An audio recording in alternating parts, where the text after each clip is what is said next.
his own working glory, his own purposes require him to have the character of a compassionate and forgiving God in order for us to progress and attain the things that he wishes for us to have. And it's an interesting thought, and it's going to bleed over a little bit into the next couple of verses.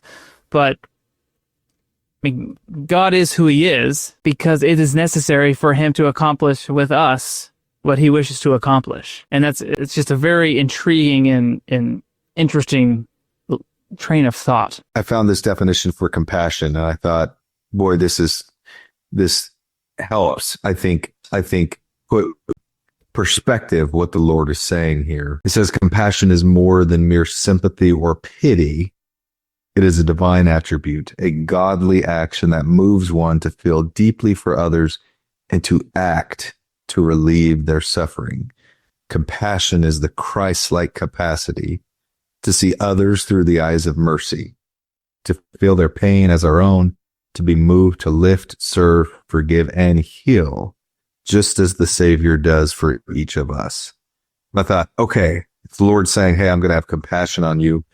We have a tendency naturally to interpret that as, oh, he's going to take pity on us, just as this definition kind of first alludes to, like he's going to be very forgiving of us and understanding. Maybe that's another way to put it. He's going to be very understanding of our weaknesses and our frailties.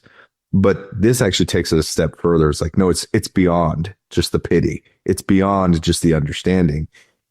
I'm going to actually move willingly and proactively to forgive and to heal and to transform you because I have a perfect understanding of what you're going through, how you feel, how you act, how you think, and can accommodate that, and actually be proactive in moving upon and acting upon those things. I feel like it takes it just to another level higher or another level deeper than just mere pity or understanding. And that's normally where we stop when we think about compassion. Like, oh, I feel really bad for somebody.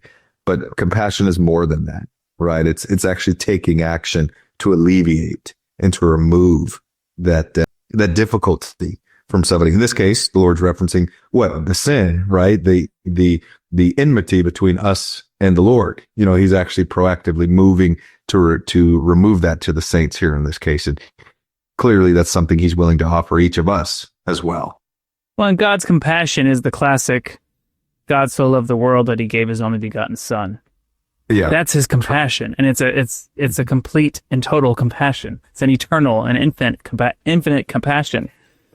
And it's one that he is required to have if he's going to enable us and empower us to accomplish our eternal purposes that he has for us. Because if he did not forgive our sins, we would not have any part with him, right? We're not deserving of such by the inherent nature of the natural man. So God, by necessity, to accomplish the work and glory that he desires, it's in his interest, or it's even necessary for him to be a compassionate God, to be one that forgives sins and then allows us to progress to accomplish the tasks that we need to accomplish or to overcome the world, as is said here, which is all done right through the priesthood and through the covenant path and through Christ. Hit that like button, leave us a comment, subscribe to the channel. We really appreciate it.